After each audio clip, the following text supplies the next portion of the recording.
we should be on now, so we'll just give it a sec. I'll get out of fucking Vici.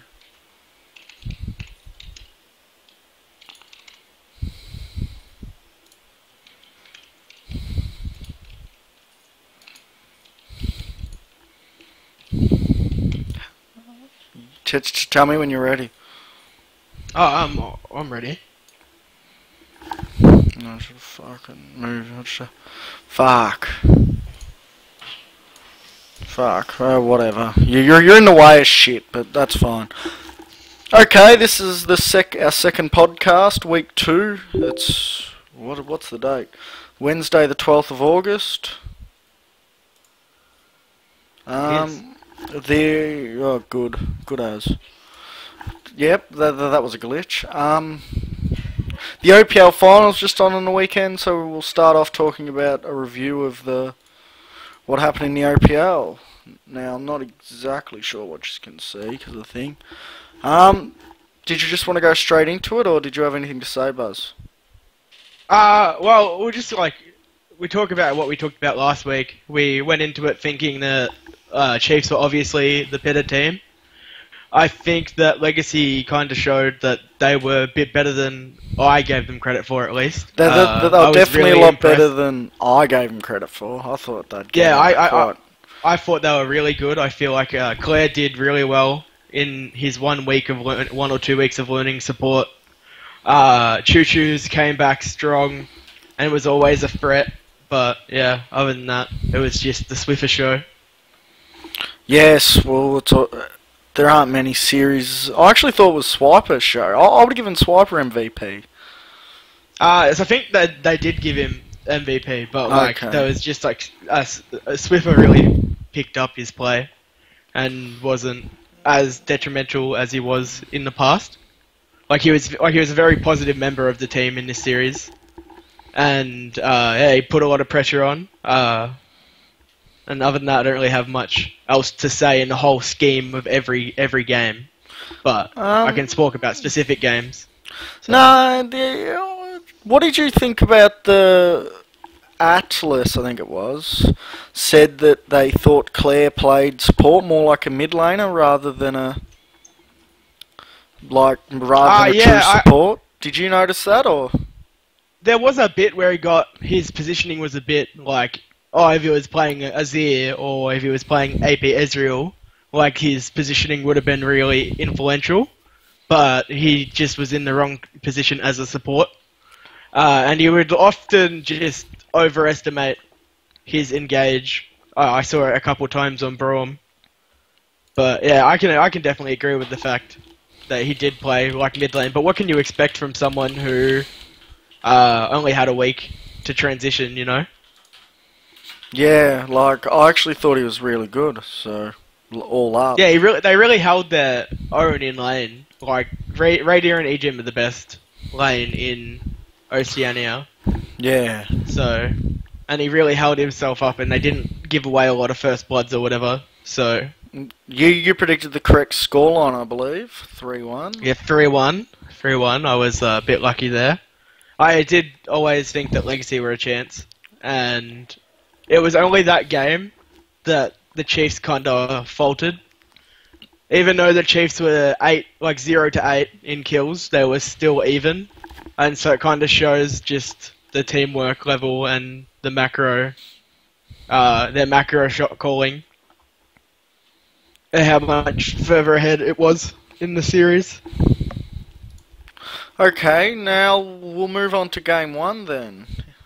My initial thought, as soon as I saw the draft, you'll go into this a bit more, was that if Chiefs didn't win at mid-game, they were probably going to lose. But I was fairly certain with their mid-game they could just kamikaze in and probably still win the fight. But yeah.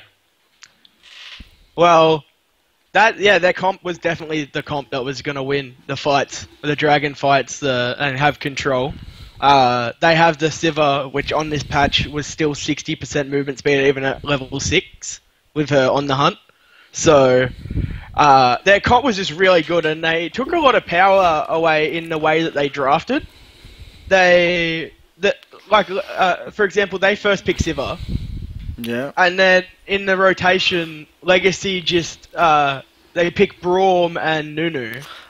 Did you think Carbon maybe like tunnel vision the Nunu a bit hard? Like I don't think he's that. I don't think he's that good of a jungler, but I think I honestly expect that every they game. thought it was going to be banned every game, Yeah. and that when they saw it, they just instantly went to it. Maybe they hadn't practiced it very much either, because I wouldn't imagine that people want to play against Nunu and Scrims. So Yeah, but in this comp with the Azir and the Cogmore and the Aurelia, if they did get to late game, like there's a lot of options to blood boil. So I actually think if you just transplant their team to 50 minutes, it's an awesome team comp. But I just don't think it's ever going to get there. The Aurelia was like they last picked Aurelia, and that was because they were on the red side. They had the single pick, so they had the counter pick insured. And I just think that their top lane priority was really bad. They needed a top laner that could get them through the mid game into the late game, because you already have Azir and Cogmore, like and Nunu. You've already won the late game. You don't need another blood boil target. And so I feel like they should have probably had, instead of taking the Braum or the Nunu, they should have probably picked Maokai. Or something safer like Maokai or Gnar, just something that can protect your team a bit more, offers a bit more early, doesn't be so reliant on farm. Yeah, I really like both the Maokai and Gnar as a pick. So into that comp, just would have given them. Gnar probably would have given them a lot more mid-game power, but Maokai would have given them mid lane and then scaled as well with the rest of their comp. But yeah, but they couldn't have predicted Spooks camping Swiper so hard either. No, they couldn't. You can't really predict anything, but when you pick the Aurelia, you kind of give an open invitation to the enemy jungler to come camp you. Like, you need to be able to set up the amount of vision. And the really surprising thing is that with the Nunu pick, like, Carbon legitimately rushed Sightstone like at 5 minutes. He didn't even upgrade his machete. He just, it was like 5 minutes. At 5 minutes, he had a Sightstone and a machete. And that was to probably prevent Minky from getting camped, to be able to put down the wards and be that annoying Nunu who just gets the enemy jungler out of the game. But Spooks was always in the game. He never looked out of it. The Nunu control wasn't there, and it just ended up being it was up to Chiefs executing, and they did. So it was just in the comps. Yeah, just wait. I'm just doing something that I shouldn't be, probably. Here we go. Yep, sweet. The other pick, top lane pick, would have been like a Lulu or something, I guess. I don't really like the Lulu, but yeah, it would have added something else. Yeah, it would have just added, I don't know, it just protects you from getting caught. And the Civic comp kind of just wants to catch people, so. Well, what do you think of Braum being paid now? Not paid. He's good. Is it really worth the first rotation though? No, I don't believe when it they is. could have gone to Maokai, or not at all. I don't believe it was worth the first rotation. You're not that scared of Siva Braum. Does Ejim even play it? He does. Yeah, he does. Ejim does play it, but I think that Ejim would have taken Annie anyway. Yeah, probably. Like, it just works with the comp. I mean, Braum does work with the comp as well, but he's a bit harder. Yeah. Okay, we'll move on to game 2. Where are we? There. Whoop. That's annoying. Move on to game 2. The bans were there. The Chiefs swapped in a Siva ban. And Legacy banned the Twisted Fate, not the Fizz. Yeah. Just to take the power away from Swiper. I guess they didn't want him to play Twisted Fate. Swiffer. Swiffer. Yeah. so far. This game was a little closer. Choo Choo's almost got on top early, but that Fizz. Yeah. There was a reason they banned it game 1. Yeah. And I think he proved it throughout the series why not to leave Fizz up. Especially also in game 4. It was such a threat. You can just if you're not relevant in team fights, you need to send 2 people to stop the Fizz from split pushing. Like he's so versatile. You don't even need to take flash. You can take ignite. You can win top lane just like that. So he also works decent in a swap. I mean, you don't want to get a swap like Fizz swapped. You'd rather him just power farm in a 1v1 lane because he can beat nearly everyone 1v1. But I think the Chiefs' early game was pretty decent in most of the games, and they never really got behind after level 1. Now, this is the first time I think I've seen Tahm Kench. What did you think of Tahm Kench? I thought it was quite underwhelming, but the matchup wasn't as bad as it looked because Spooks did seem to want his bacon, I guess, but it's not a pig, but that'll do. Yeah. The Tahm Kench this game was really underwhelming. He just didn't do much in a top lane situation. There's just top laners that are better than him in their respective jobs. Such as Shen, which they played the next game, and it dominated. Such as Shen. He's just in top lane. I don't know. He's very good in the laning phase. Very good in laning phase, but his team fight is just extremely hard. So I don't rate it honestly. I've seen a couple of good ones in gold solo queue. Darian has like a ridiculous win rate on it in solo queue.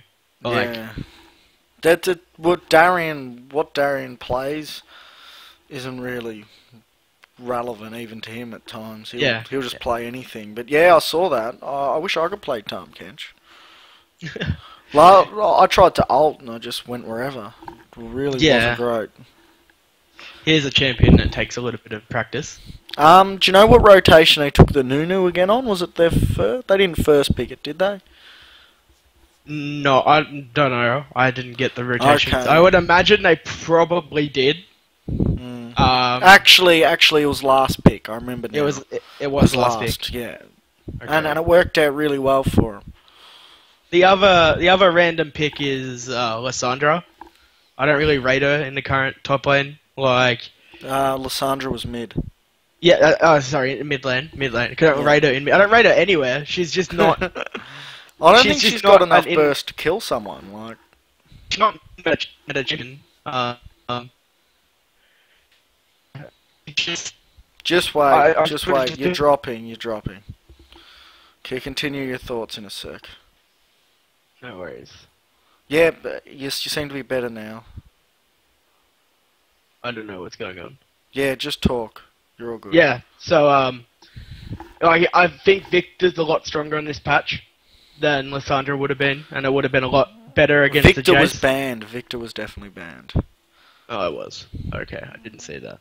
Yeah, I don't know. There's better mid lane champions than Lissandra. The Jace might have thrown him for a loop. I don't know. They honestly got on top of the Jace early, but was this the Flash E game? Where we literally just come out and Flash E'd? Yeah. Like level 2, the Nunu? Yeah. I think so. But yeah, it's just another game that Swiper was just too good in top lane. Yeah. And if you look at the rest of the team, they weren't like the rest of the Chiefs. They just didn't put up the same kind of numbers as Swiper did. Okay, we'll go on to game 3. This is the interesting game, the one where they lost, or the Chiefs lost. Yes. It was. Yeah, yeah, you go. It was just like a really grindy game. There weren't a ridiculous amount. It was just they won, wasn't it? Like, and they never looked like losing. The Chiefs constantly engaged when they shouldn't. They picked Lulu, which I'm not the biggest fan of, but Swiffer insists on playing it, so... Lulu's good. It's just like Siva would have been better. I see that like they did ban Siva. Oh, just wait. I just worked out we can go up to the last game. And Elise was first picked by the Chiefs. And they did take Nunu Morg in their first rotation. And then in this rotation, they took... They first picked Braum. There you go. Legacy first picked Braum. Yeah. Yeah, I don't know. Maybe it's just Claire's best champion. And that if they don't first pick Braum, then he just doesn't feel comfortable. I don't know. But yeah, I feel like the scores are wrong on where I'm looking at. But Legacy did just play better in game 3. They really stepped up. They showed Chiefs that they were here to play. Because that's the first game Chiefs lost for the whole season. Yep. Yeah. 20-1. They went for the entire split. It's not good enough. Nah, they should have went 20-0. Come on. We still have the Fnatic dream. Fnatic can go 24-0. I think they will, but we'll get to that later. we'll go to game 4, just for curiosity's sake, by the way. Yep. The shortest game was the one that Legacy won, so maybe they were a bit better at closing down advantage as well. Yeah, they looked like they were a little bit better at playing from behind.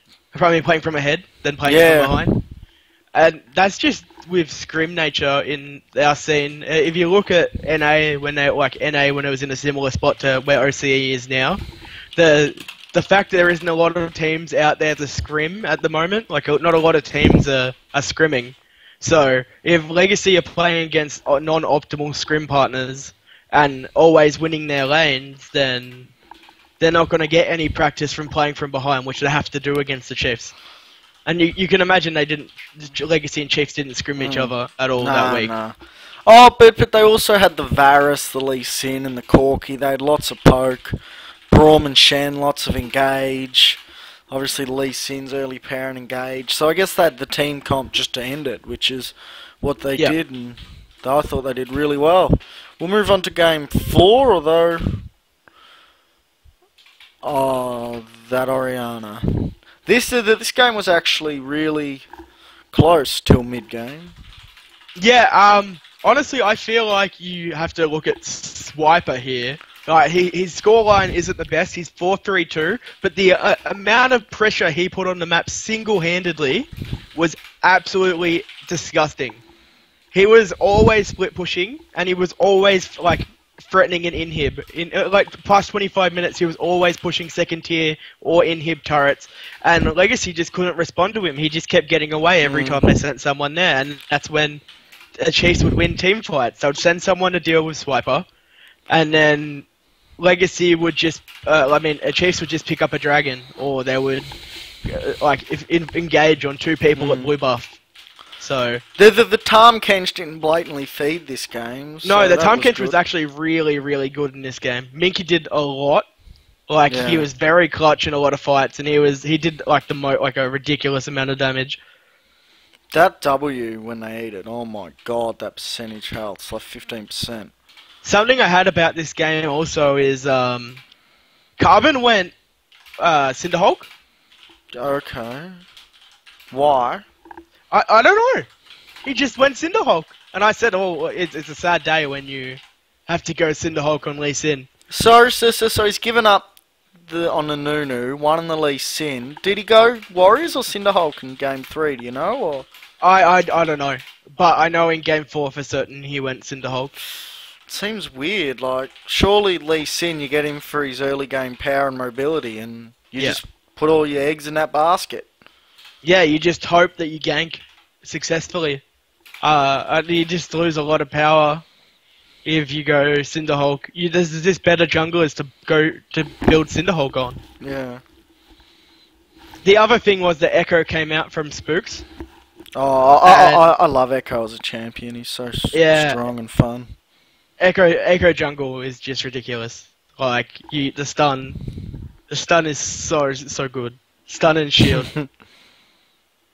Oh, well, what we should talk about this game is the Alistair Ori combo in that mid-game fight that absolutely destroyed everyone from Ejim and Swiffer. That was magic.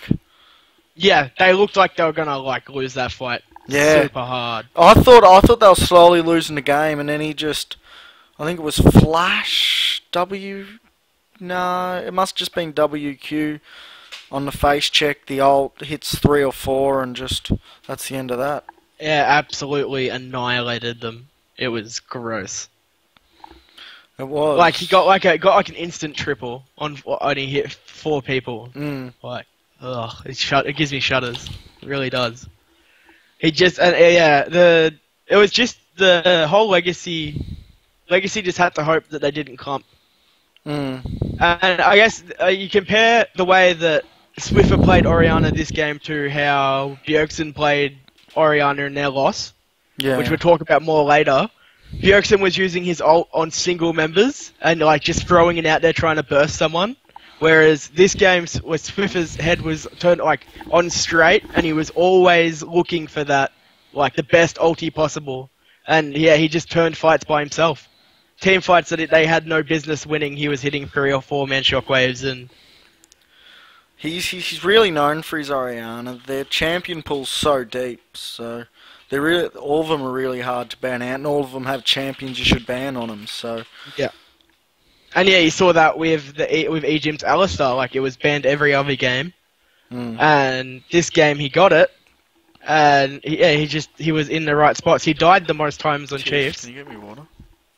But you know, he did his job. He did. We'll move on to the second game we're going to review. Whoop, that's not the second game we're going to review. Neither is that. Here we go. It's TSM and Gravity. TSM and Gravity. I've just opened up game 1, so I'll open up. I thought game 1 was pretty close.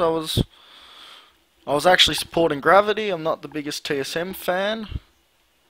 But I thought Dyrus, although his score seemed shit, I thought Dyrus was really, really good and dominated, to be honest. So yeah, you look at the champion damage of that game, and you see that Lulu was ahead, but there was like one fight for the entire game. It was like every other fight at Dragon or whatever was just like pick one person off, get the objective.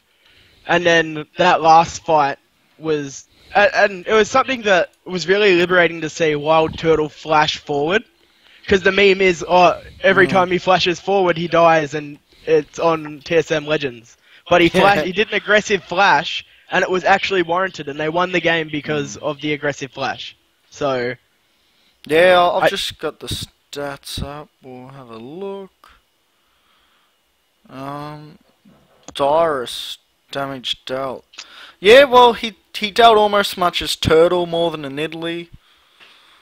Did the Azir damage on the other team for Keen is really good. Yeah. Where's damage taken? Yeah, almost 18k taken by Dyrus that game, so... His build was kind of weird, though. Like, his Olaf build was all like really questionable in like, basically every game. But like like people like Saint Vicious and stuff were calling it out on Twitter. We'll talk about that more in Game 3, where his itemization could have been better. But yeah, Lulu, like the Lulu did the ridiculous amount of damage. Oh, I don't like Lulu mid at all, but I don't either. so far ahead of everyone, he can just pull it off. But yeah, it was a Dyrus comp, and it fit perfectly into that comp. So yeah, it does, but I would have preferred an Orianna. Yeah, but, I can see that. But they won, so they can't really complain much about that.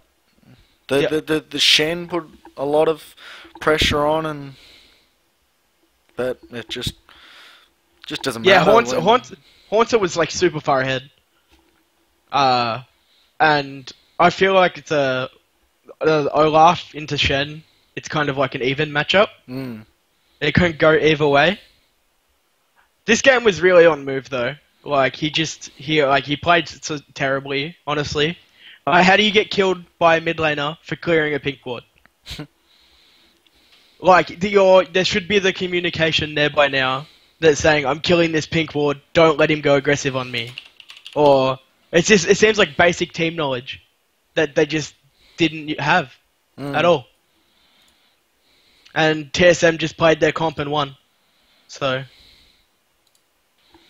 Okay, well, yeah.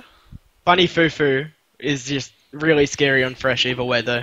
Like he had some really amazing hooks that series.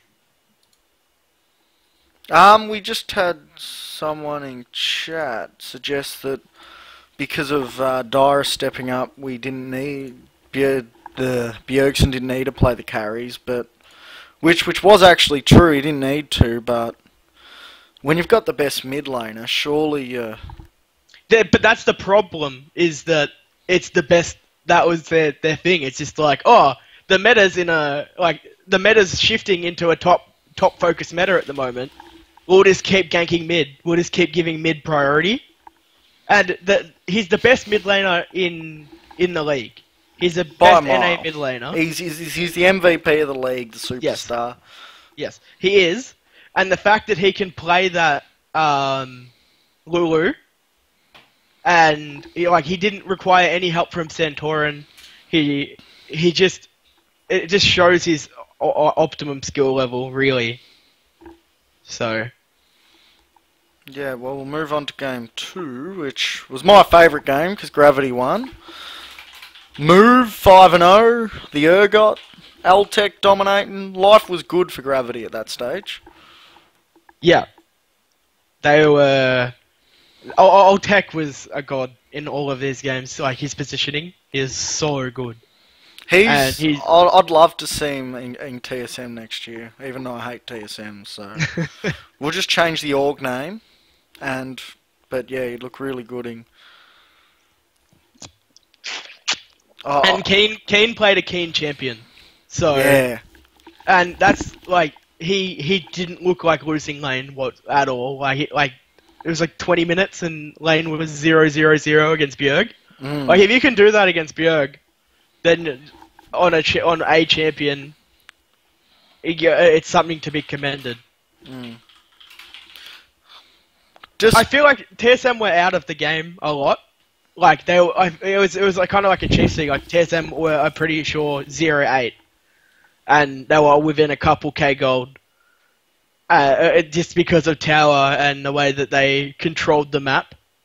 But in the end, like Altec was just too big, and the Shen was just like a monster stop. Yeah, Haunter played really well. Yeah, I'm really excited for Haunter. He's one of the best NA top lane talents. If Darius actually retires, like he said, it wouldn't surprise me if Haunter actually swaps sides here and does go to TSM. Yeah, well, it matters. If the rumours are true, it wouldn't surprise me if Haunter and maybe Freeze or something both ended up on TSM next year. I don't know, I think NA AD carries are better than Freeze? Oh, Freeze is the exception, but do you really want a Draven player in TSM? For Forgiven? Forgiven doesn't even play League of Legends anymore. He plays harder than and he's still better than them fucking NAADs. Come on, mate. I'm just saying the average NAAD Reckless? is better Come on, than mate. The average EU. No. Yes. You've got Turtle. Yes, we have Turtle. Warlight's better than Turtle. He's Turtle but does damage. Nah. I think that traditionally, NA is better than EU when it comes to AD carries. Traditionally, but right now. Right now, it's it's kind of even. I feel like Even? you can't say that it's not even when Forgiven isn't even in the top 7 teams. Just because he's not in the top 7... Yeah, but you need to perform. You need to show performance to be the best, to be considered the best. That's why Uzi was considered the best, because he constantly performed. You're pretty harsh on a split MVP here. I'm just saying, Forgiven's like he's good. He's like, if you were to put him and Doublelift together, I would pick Forgiven. Oh, okay.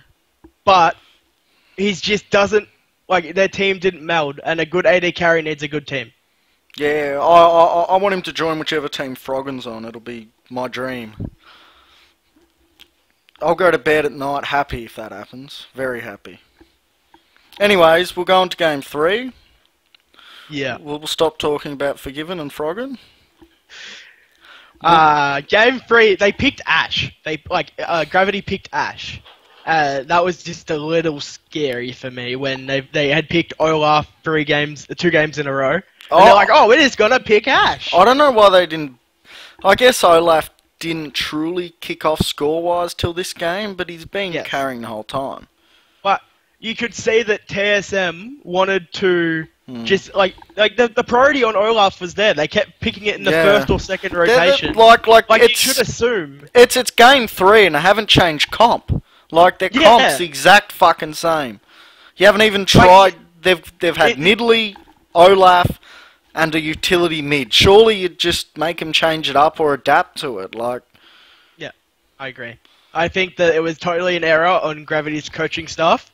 The fact that they even in game 2, they should have encroached the bans. Like, sure, they did take the Sivir away, but they kept playing the comp even without the Sivir. So, Olaf is ridiculous. I've been playing him a fair bit recently, and even if you don't have the Sivir engage, if you take Ghost, you build Righteous Glory, like these big items. You have a Lulu who can speed you up. It's the same thing.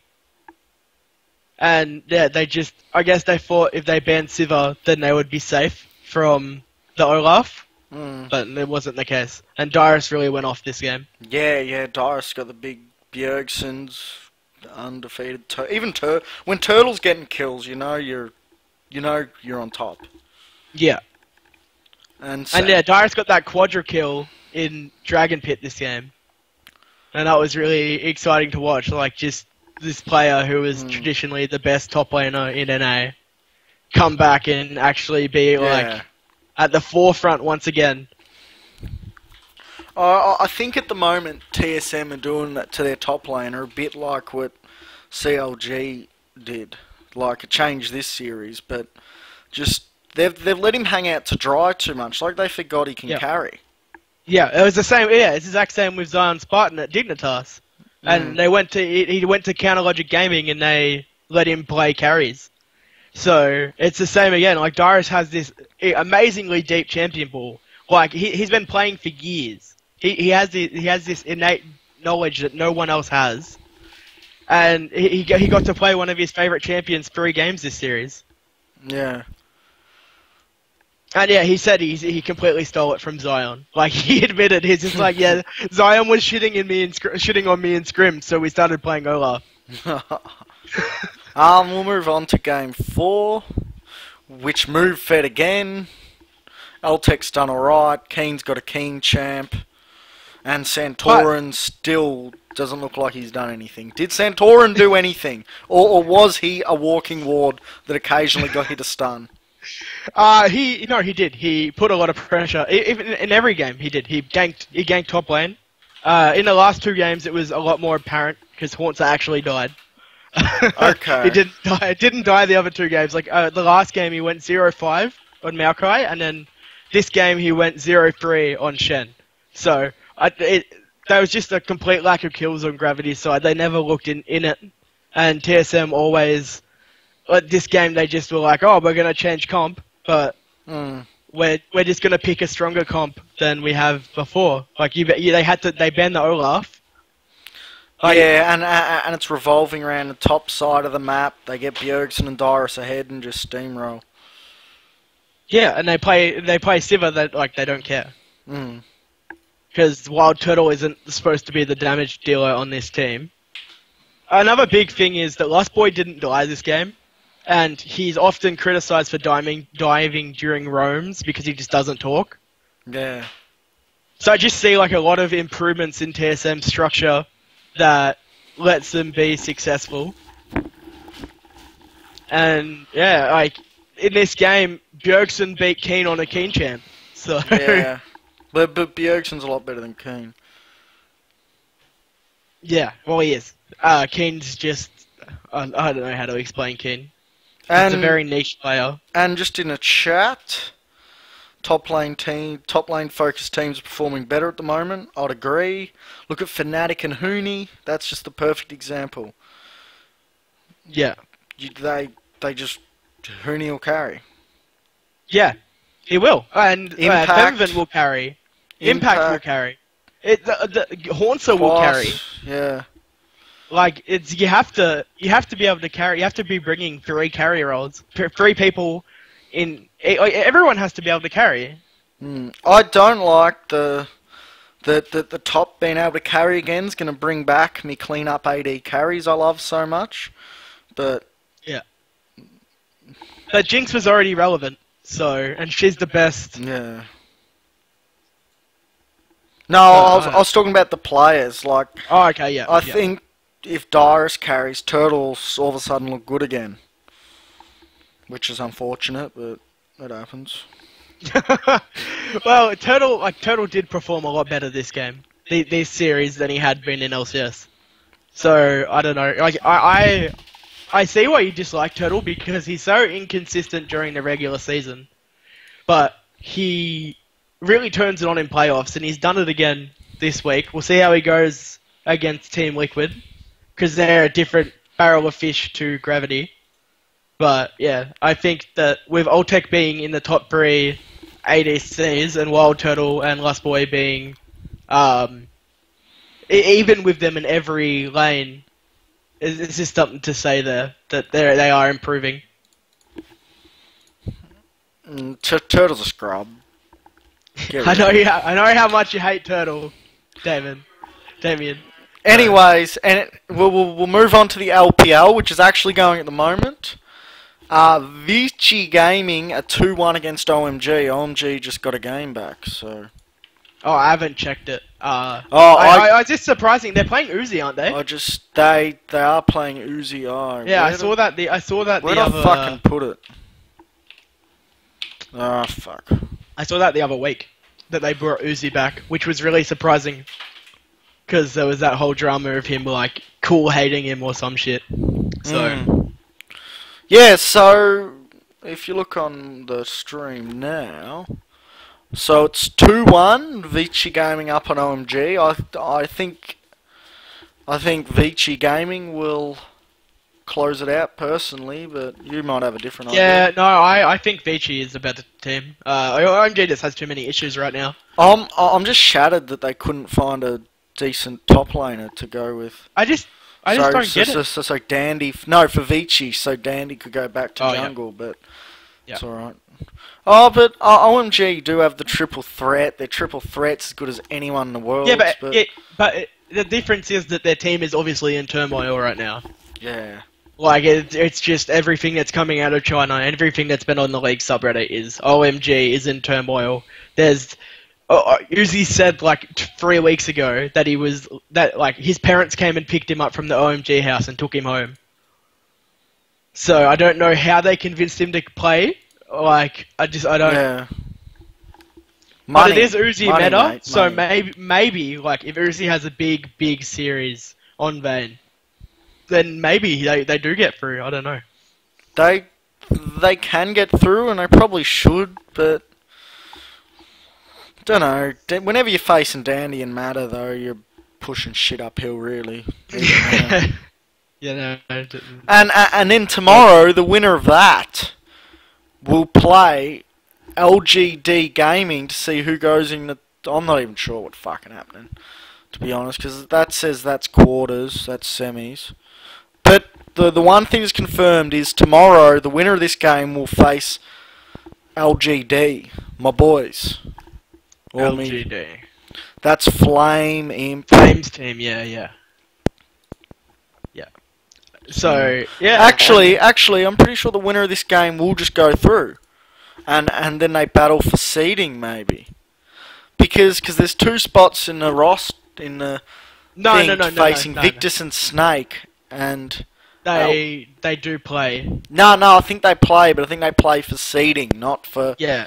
So LGD are definitely in the thing, and you definitely want to win and play Snake because you don't want to play Rookie and Cacao. That's for sure. No, Rookie is ridiculous. He's like the second faker. The LPL is so strong at the moment. I really like it. Wait, Yeah. you're lagging. Pushing to be one of the best regions. Just wait. So bear with us, guys. I can start talking shit by myself if you'd like. We'll wait for Buzz is back. So I am back. Hello. Yep. So Okay. you're saying something about the LPL being a strong region? Yeah. I think that China is definitely looking ahead at the moment. I think overall they're the strongest region, but I think that the strongest team is SKT. Yeah. SKT and EDG are pretty close at the moment. Yeah. You gotta remember that like EDG is like one of the only teams to ever beat SKT in a best of 5. So yeah, that was a good best of 5. I for one, this comes back to my romantic side. I'd hate for Pawn to be the first player to win 2 world champs. I really want Deft to win 1, but I just don't think Pawn's worthy of the mantle. no, there's been better players than Pawn. Like he's very good. I think honestly, Faker would be like if SKT won a second Worlds, that's probably as close as we'd get to being satisfied. The second team. Because Bengi's with him. We need him to drop Bengi. No. Bengi can pick up his play. Like Bengi's really. No, if Bengi was on any other team, he probably would have been dropped halfway through season 4, never to be seen again. If he was with anyone but Faker. Yeah. You just Faker, man. They play Tom as well, so Tom is. I've been watching. They've cut down a lot of the Tom. It's mainly Bengi. Yeah, maybe they're saving him for the finals. Like, it's my dream, but I doubt it. Tom playing jungle Tom Kench. So the winner of tonight goes to the Gauntlet, and then we'll have a Worlds Gauntlet for LPL. I don't read Chinese, so I don't really know what the format is, but... Yeah, well, we won't know until... I imagine they'll just come out with it, but it'll be just like... Team number 3 will be at the top of the list, and then team number 4 will be there, and then team number 6 will play team number 5, and then the winner of that plays team number... Yeah, it'd just be like that, so... Yeah, so Edward Gaming will go to Worlds. Yeah, pretty much. LGD will probably go to Worlds if they can win. I hope so. Yeah. I would like to see Flame get a World Championship. Yeah, Flame's yeah. I'd love to see LGD and Flame win Worlds. It'd be awesome. And then Imp would be the first player to win 2, which is acceptable for me. Yeah, like he gets to roll around in the grass again. So. and he's been good for so long. Yeah.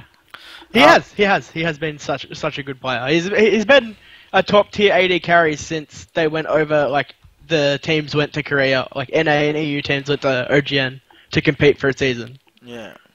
And that's been, what, like 3-4 years. So Yeah. He's never been the best, but he's always been top 2 or 3. It's really good. Anyways, we'll move on to Korea, which I follow a lot more closely in the LPL, where SKT are on top clearly. KT Rollstar should have secured their top... Yep, they secured their top 2 finish, actually. Unless CJ Entus beat Samsung Galaxy, which they will. And we'll have a tiebreaker of some sort. I'm not actually sure how that's settled.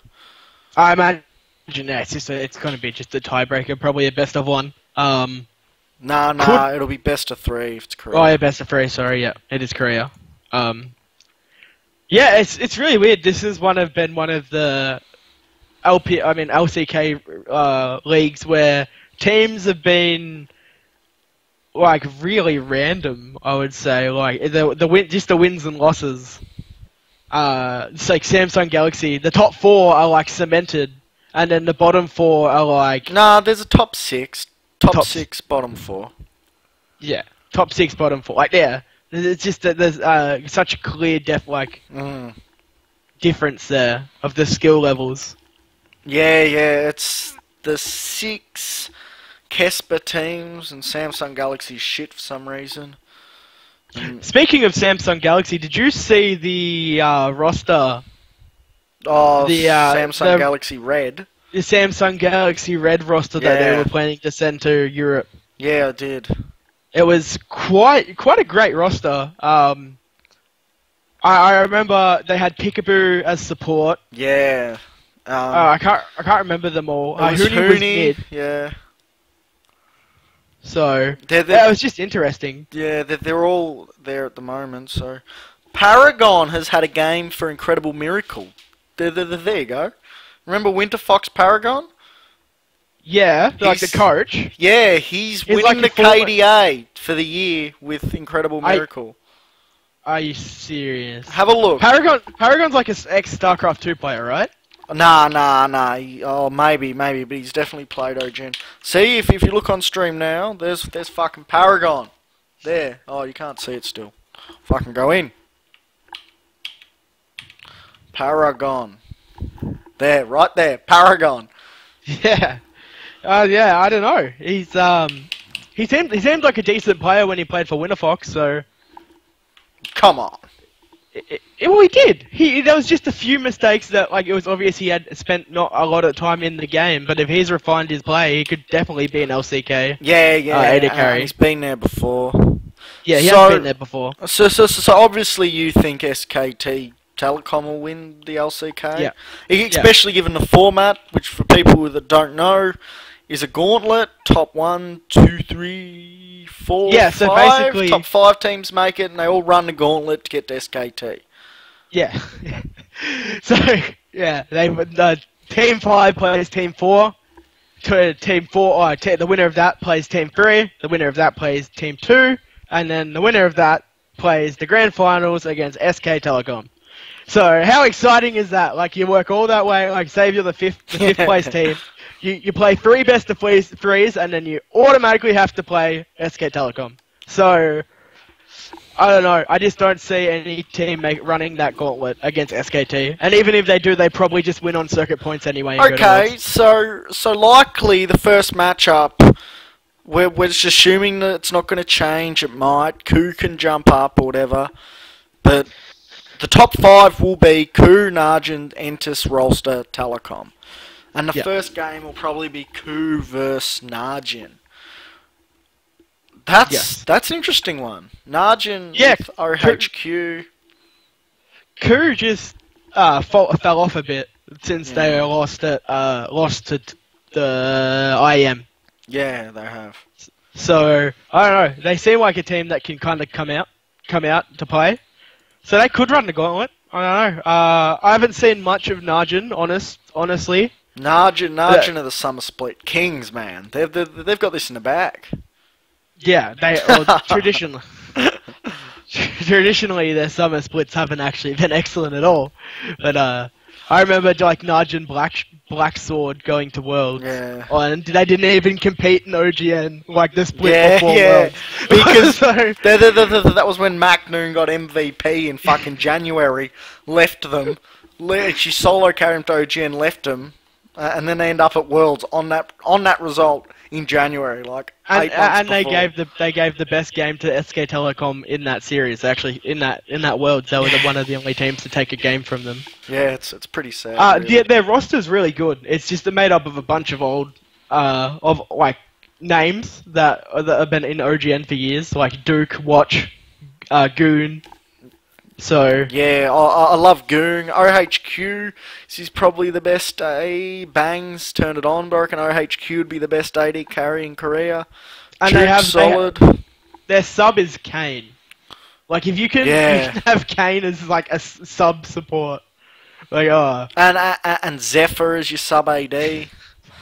it's just like if you like for me and you like you just hear this and it's just like wow these people have been playing a long time. Yeah. I'll be right back. No worries. Sorry guys, I won't be long. So if anyone's got any questions, don't be afraid to put them into the chat, and I'll do my best to answer them.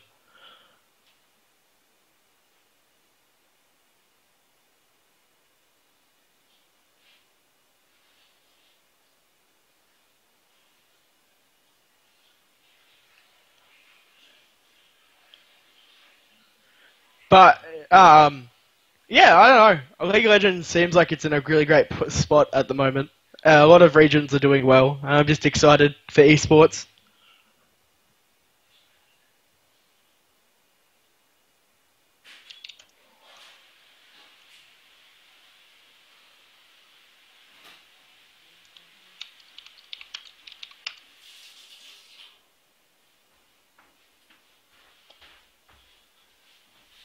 Okay, I'm back. Okay, so we have a question before you say anything. Yeah, We have a question say how does OS going to international wildcard works and what can they gain? Okay, So- they can gain a world spot. Yes, but so the OPL finals they played for $16,000 split between them. At the international wildcard, they get flown to Istanbul, Turkey, and they compete against all other wildcard regions. If you don't know what regions those are, it's Southeast Asia. It's like a part of Southeast Asia. Russia, Japan, us, Latin America, Brazil, Latin America, I think Turkey, that's it. Turkey. and that's There's it. 8. There's 8. Oh, there's that's enough. There's Anyway. lots. And And, then the winner of that tourney goes to Worlds. Yes, to compete at the world stage, I'm not which sure. is Oh, yeah, I'm not actually sure how Chiefs are going that. I'd imagine that...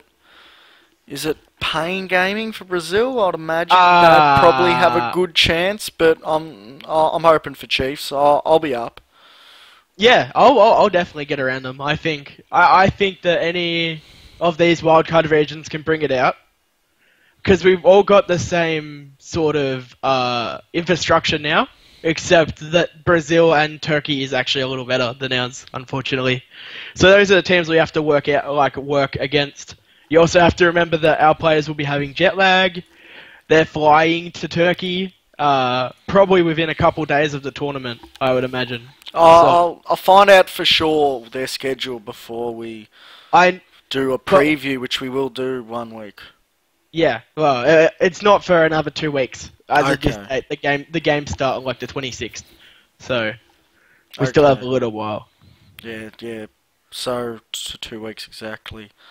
It's just the most important thing is getting international experience, and if we do win international wildcard, then we go to Worlds, which would just be like a major thing. Like if we go to Worlds, the amount of money that can come into our scene and bring our scene up another notch would just be immense.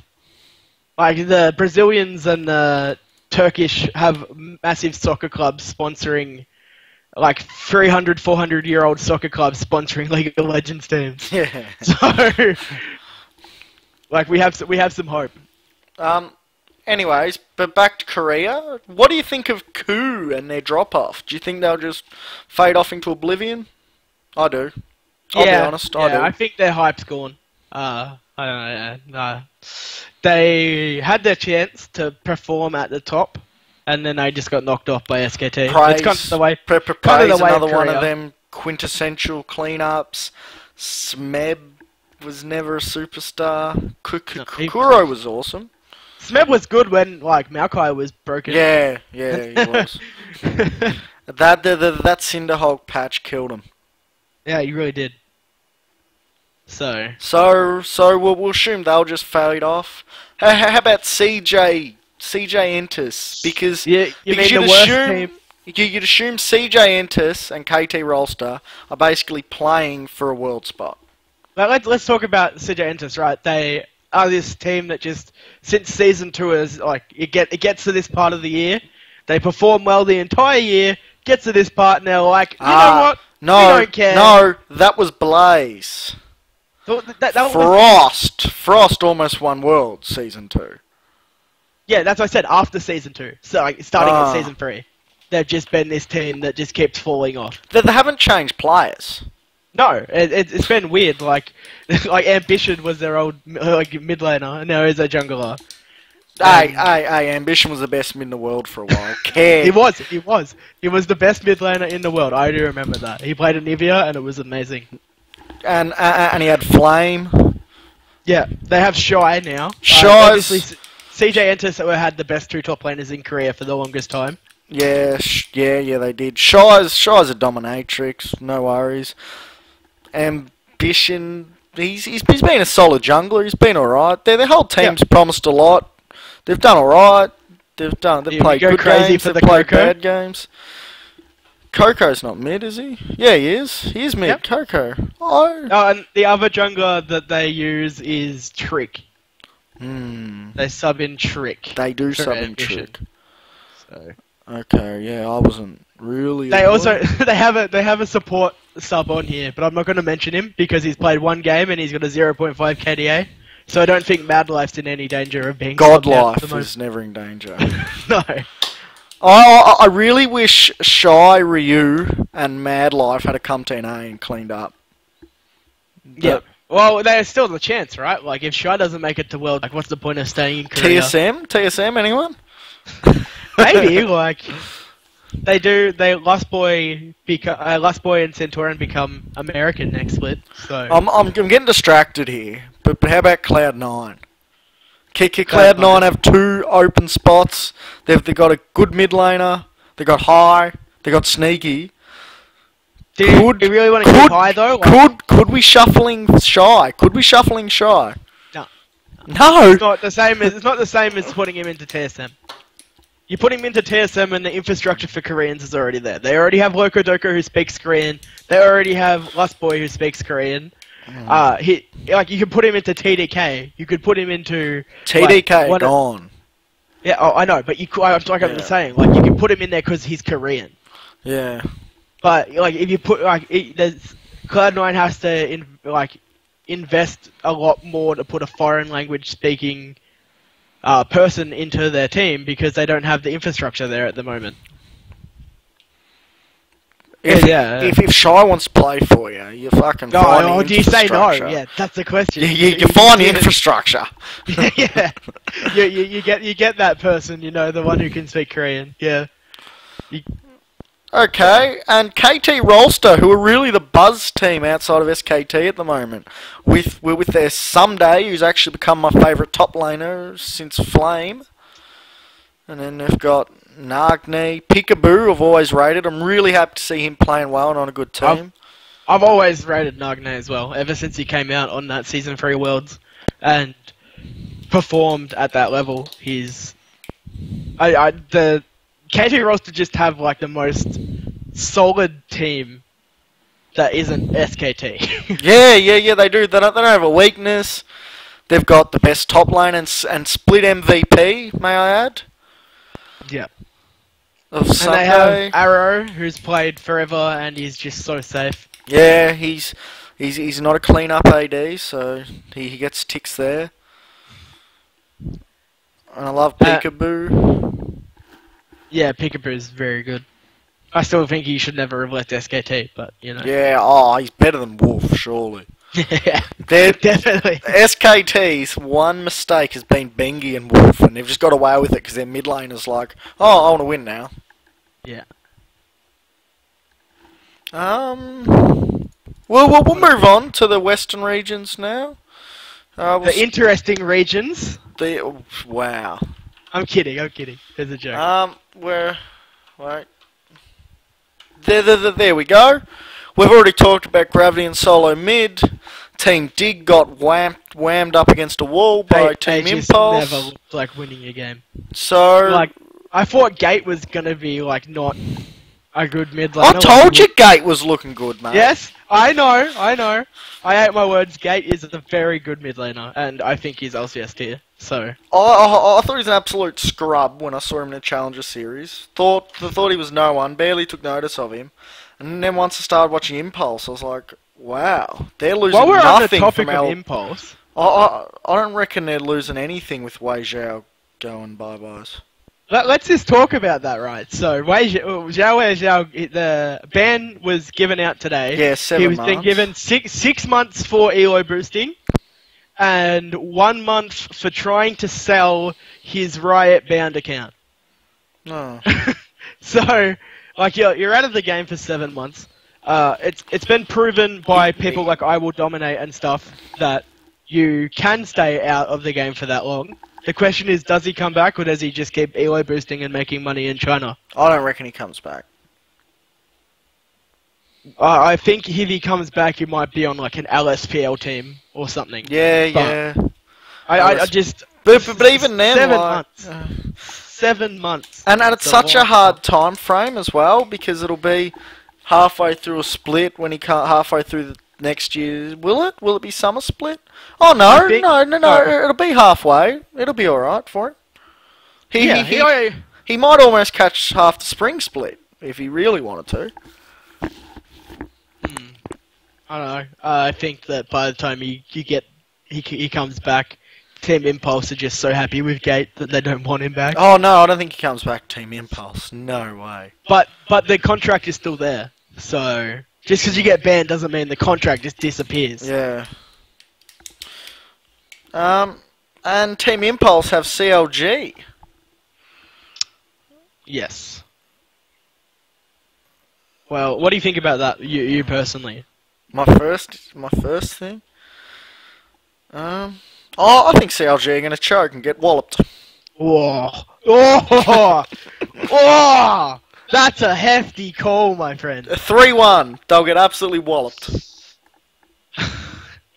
On what basis are we going on this? Like where are you pulling this 3-1 from? Explore it a little bit. I think they won't choke for one game. CLG's Wait. rotations are awesome. So They let's really just get go to around the the map. spinner. Let's just go to the spinner. Towan spun it, and it's landed on win one game for Hope. Basically. Like, analytically, I think CLG will win, but Team Impulse will just run over them. Like, I think that it's the lanes.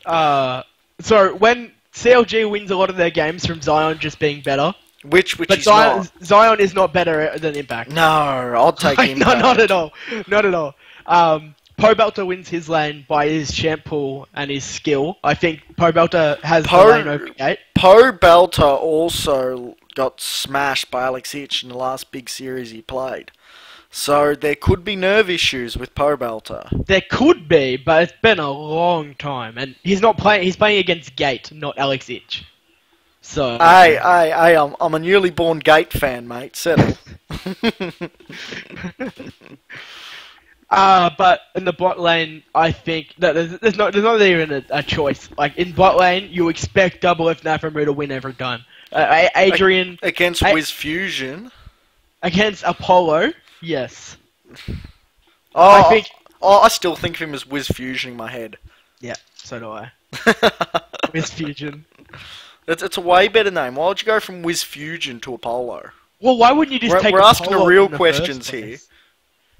We're asking the real Like, why would questions you- here. Like, well, where do you pull Wiz Fusion from? It's just like, oh, here it is.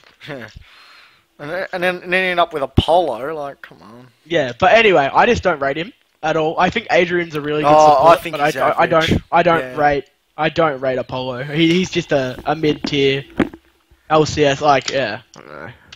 He's just a player. He doesn't make many mistakes. He doesn't dominate. Yeah, He that's good. He's solid. He just yeah, plays. like, he just plays. He's like you know, as AFL players. Like I obviously like he's like a Jason Ackermanis or something. Nah, Like, he Jason just plays. Ackermanis was a star. He's like for anyone who follows Collingwood, he's Jared Blair. He just fucking plays. He doesn't get dropped. He just plays. Yeah. Oh yeah. I just think, but I think the real weakness in CLG is Smithy, Oh, and Rush will walk all over him. and Rush will absolutely destroy him if they give him the champions that he wants. I don't even think But they yeah, need to give him the champions they want. I honestly think like that he could just they could have 3 jungle bans. Honestly, they could just ban Nidalee, ban Lee Sin, ban Elise. It's like, what are you gonna play now, Rush? Nah, he'll find something. I've got faith. I've got a lot of faith. Like he's so playing against Rush, man. Like it must be so scary. He Yeah. just it's like you start the game with a global taunt against Rush as a jungler. He just wants to kill you. and that's what I'm Especially scared when you've about. got Smithy, you might as well have me against Rush. I think that the series will go to CLG in 5 games. I think it'll be through to CLG.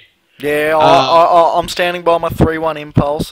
That's fine. I think they'll win game 1 or 2, and then just Impact will go, me win now, and then that's the end of that. Impact. Oh man, I love that guy. He's just so. He's better here than he ever was in SKT. He's pretty good in SKT, but he wasn't He was one of the... pretty good on SKT. He did win a world championship with SKT. Yeah, but he was sort of a little bit overrated, like Looper. Like, I don't feel that Korea very often sends their best teams to World. Like, I don't think Korea very often sends their best tops to Worlds. But No. but he's more than enough to smash NA. They send their best tops to China. Yeah.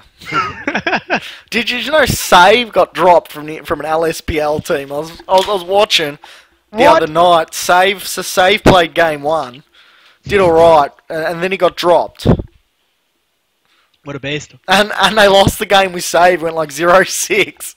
Then they took Save out and won the series. Oh, it's disappointing. How the mighty have fallen. The fallen.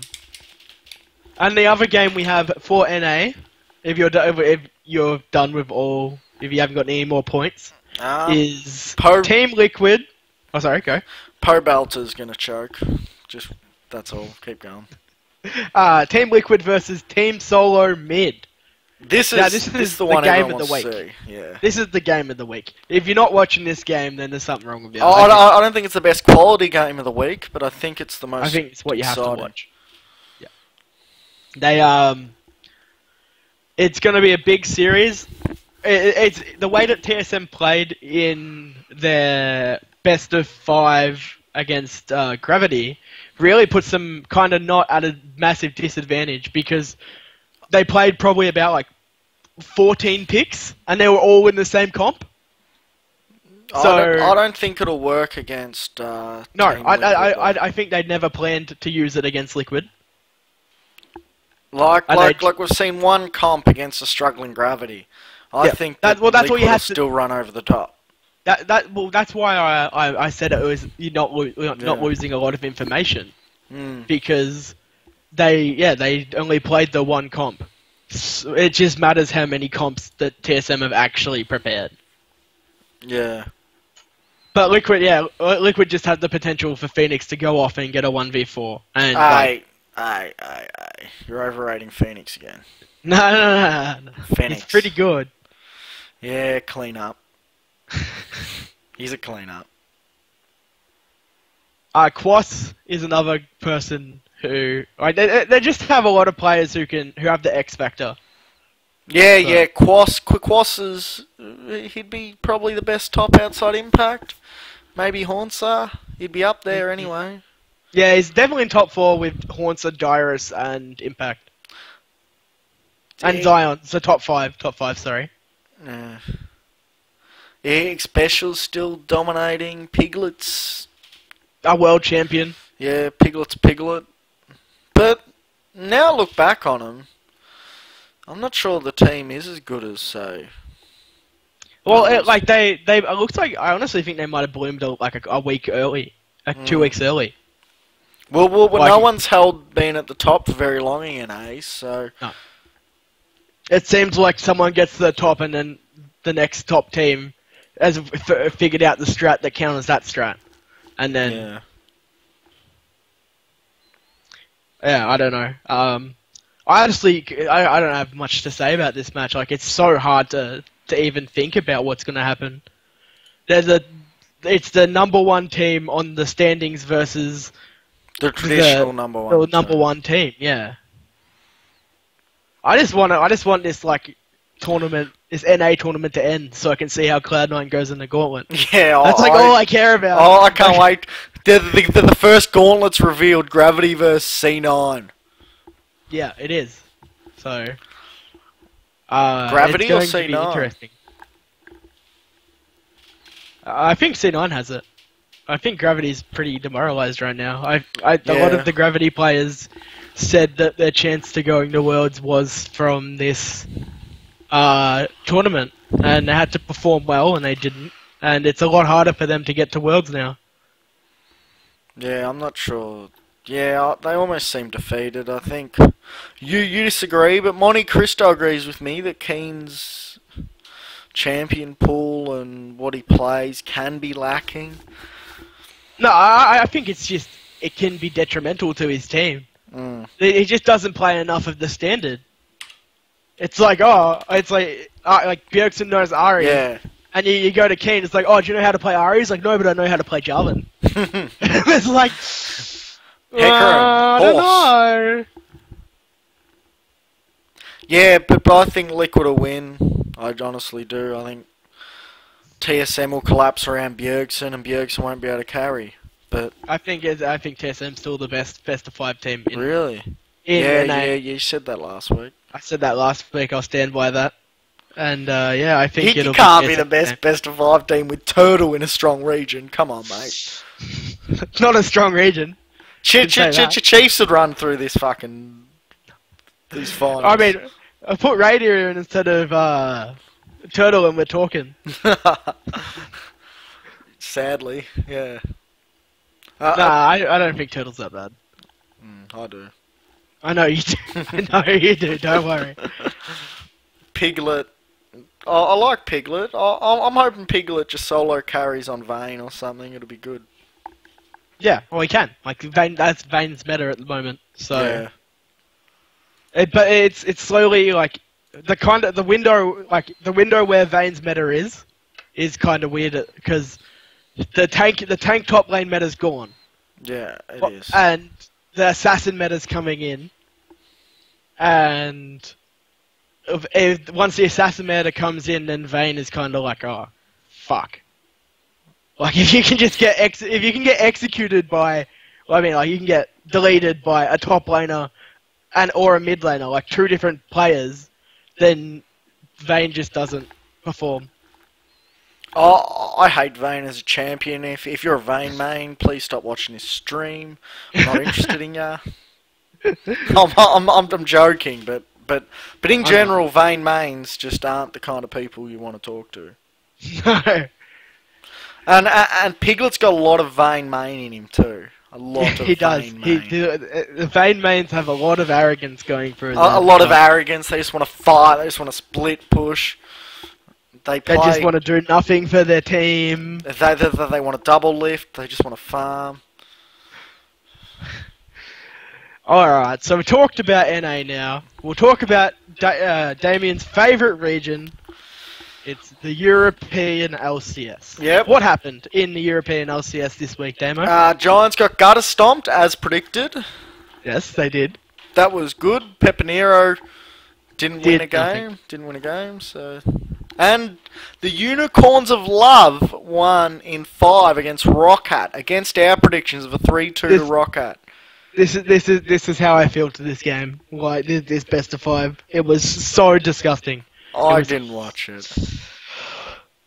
Doesn't knock Roccat out of Worlds? there's one point I want to make. Mhm.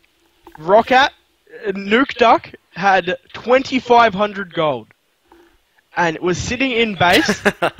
Didn't upgrade his trinket. Did not upgrade his trinket. Like, you can't call yourself a top tier mid laner if you don't even do that. Like, it seems like something stupid, but ward killed stat is extremely important as a mid Yeah, laner. it is. And if you're not killing wards, like, what are you doing? If you're not killing wards, at least upgrade your trinket and place them. But yeah, this isn't solo queue. Like, if in solo queue you don't really care. Like, pros don't care about builds or whatever. They don't upgrade their trinket because they don't care. But this is a pro match where vision dictates the entire game. If you're not upgrading your trinket, then you're putting your team at a deficit. Did you watch the games much or not? From what I saw, it was like Unicorns of Love won 5 games. Like, they were ahead in every game. Horror? And it was, yeah, Horror played excellent from what I heard. I didn't watch it, I just, like, I saw a lot of highlights. I couldn't bring myself to watch it because, like, every time I turned it on, it was just, throw. Like, it was just, I'm going to open it up on stream and we'll have a look at the scoreboards because I'm really interested, actually. Here we go. Horror, Power of Evil, 10 and 1. Power of Evil's a gun. my Nivea's here. He built it right. Nuke Duck, what are you doing? This game it looks like Steve fed. Horror played well. yeah. I think that's a trend. Vardags needs replacing. There was a tweet, I think it was made by Foreign, and it was like, there's not like, it was something like along the lines of that. I couldn't believe how Hisliang or whatever his name is played 5 games with Vardags in a row. No, if say Forgiven or Freeze went onto this Unicorns of Love team, they could legitimately be a top Yes, top I 2 agree. team. If they keep Horror, if they can hold Horror. Yeah, Horror, Power of Evil's a bit inconsistent, but he's good. Vizichachi just plays tanks. He plays what you need. He's solid. We'll go to game 2, where Rales has done well in game 2, actually. Yeah, Rales is a good player. Do you remember when we didn't see Thornmails for years? What do you think about their re-emergence? Because I've always really liked it as an item. It, like, when you consider it's only like 13% damage if they have a Bloodthirster, like, it's so important if they build lifesteal because it just negates the lifesteal. So it's always temperamental. Like, it's always an item that you can build. Yeah. It's always situational. So and as soon as they've got full AD, you probably should build it. yeah. Like, if they have, I think they played Varus mid, and then Sivir. Yeah. So if that, like, you got 2 auto attack champions, and even though Varus isn't really a super auto attack dependent champion, he it's like 100 armor, 110 armor on Thornmail. That's got to block some kind of Varus damage. So yeah.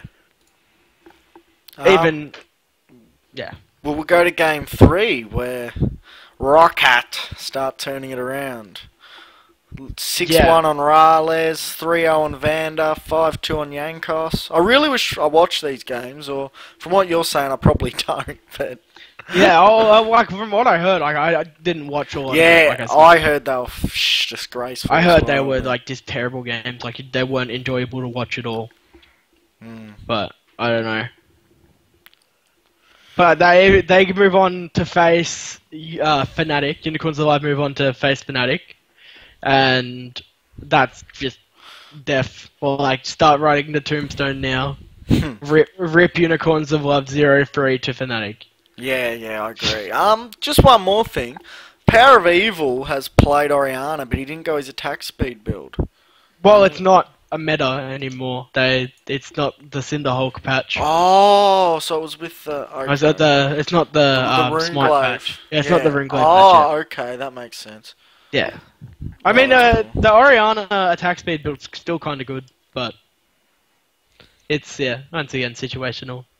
And if they build a Thornmail, then you're doing damage to yourself. What do you think? I've just been watching, and from that, I gather the EU mid laners have really embraced. This is just conjecture. I may be wrong, but it looks like the EU mid laners have really embraced Rylai's, the new Rylai's, whereas NA haven't embraced it as much.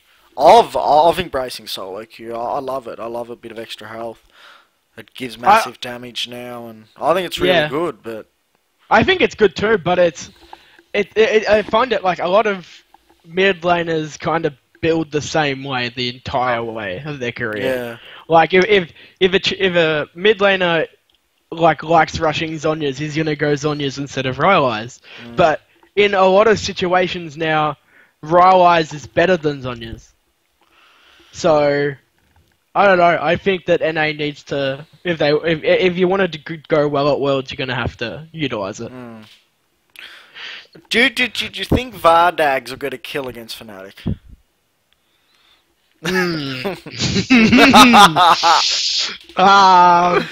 It matters what champion he plays. If he plays Sivir, there's probably no chance. But if he plays like a Jinx or something, I mean, you could just, that ulti's dumb. So, I don't know.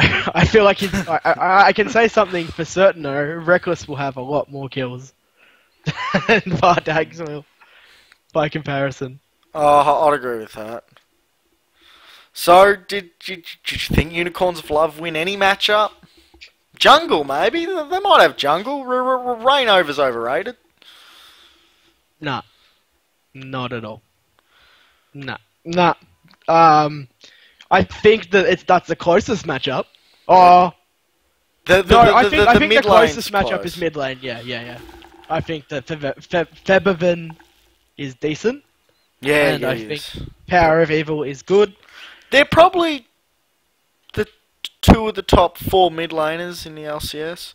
5 actually, 2 of the top 5.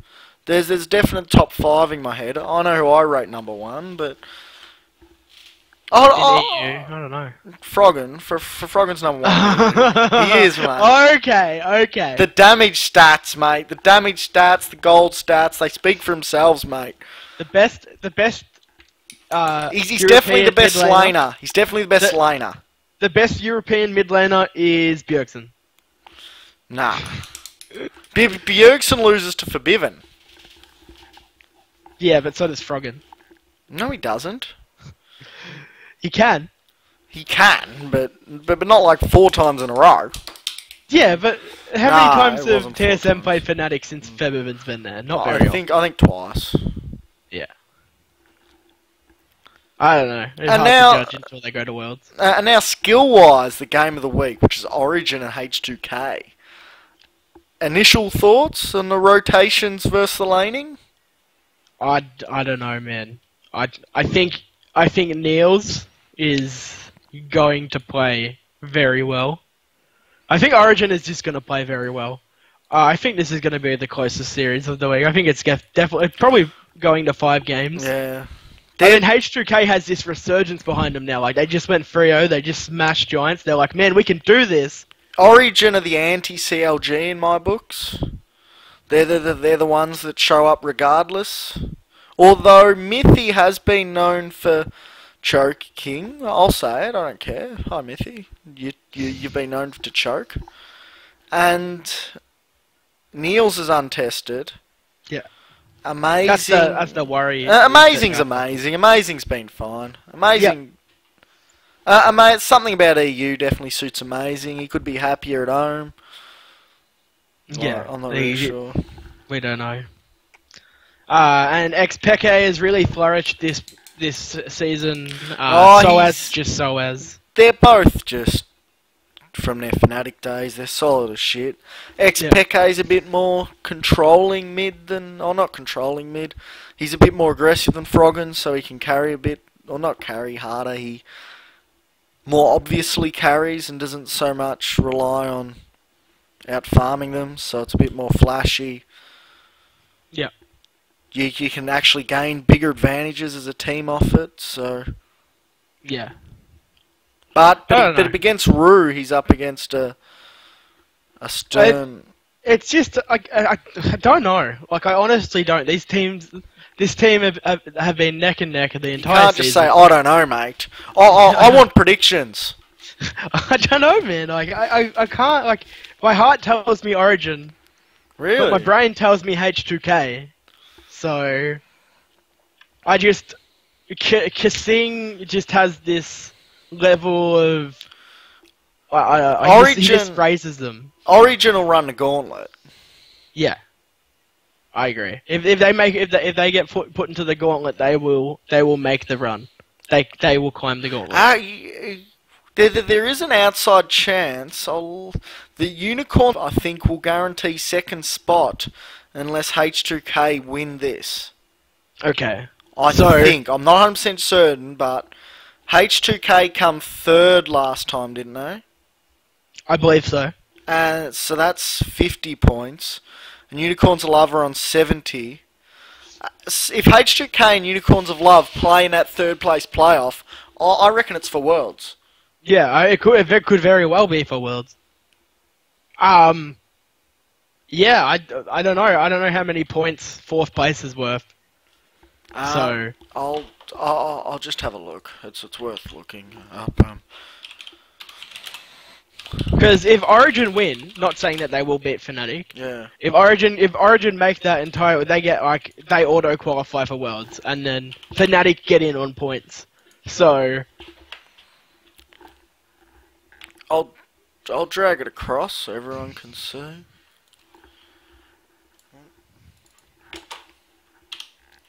Here we go.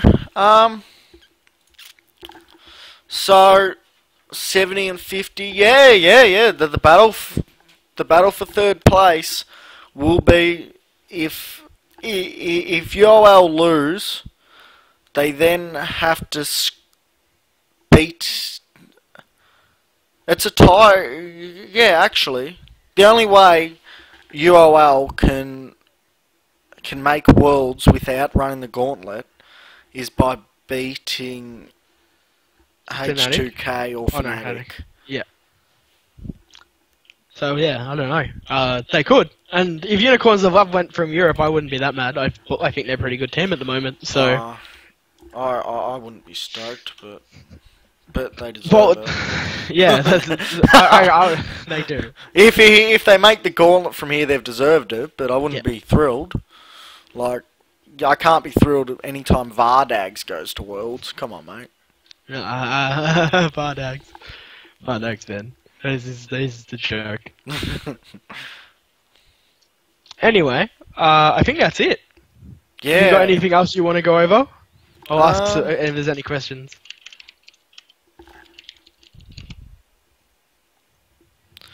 I'll just click on this Origin game. We'll vote for Actually, you. Oh yeah, we haven't voted. Yeah, you didn't give me a prediction, mate. I'm gonna go 3 to H2K. That's exactly the same as what I was gonna go.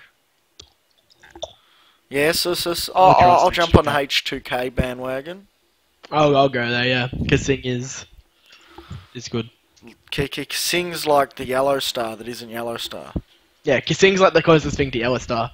So probably with Xpecial, I reckon. No, Xpecial doesn't shot call, does he? No, I don't believe so. I think Dominate does for Liquid. Yeah, so I think that's it. Yeah, well that's it. We'll be on this time next week for anyone watching.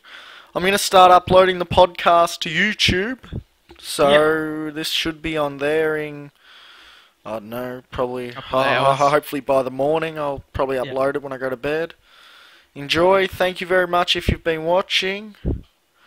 And I'm Talon. Try and follow me. I like follows. It makes me feel important. Follow Buzz while you're up there. Go Chiefs.